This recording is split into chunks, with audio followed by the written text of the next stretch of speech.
My ambition for Ragdoll has always been to keep in touch with young children as a way of understanding how our work can define and reflect their current needs and leave a glow on the imagination. We see ourselves as working for children everywhere now. When we made Teletubbies, for example, it was right for the time to make those characters technological babies. Teletubbies still works for children today, and it has also become a wonderful resource for us. After Teletubbies, parents and carers were even more ready to share with us anecdotally some of the pride and some of the anxieties and lots of the fun they experienced with their children. And one of the most fascinating subjects they touched on was bedtime, perhaps because here was a source of tension. There were clearly two different perceptions. Go to sleep, say the parents. We want to stay awake, say the children.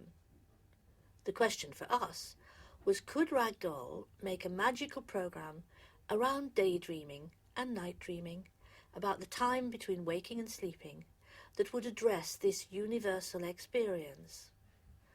All children everywhere in the world indulge in daydreaming, go to sleep and wake up and go to sleep.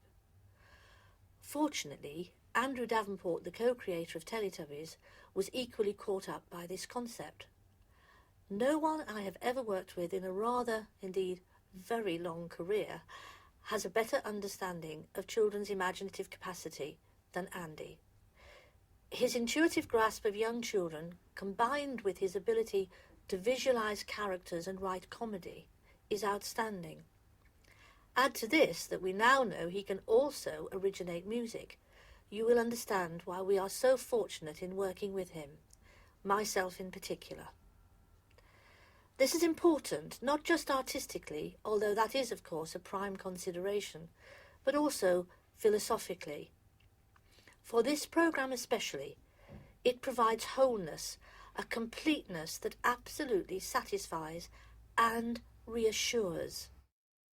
I felt drawn towards creating a programme that embraced more traditional ground, one with lots of richness and detail and a wealth of characters distinctly different from each other.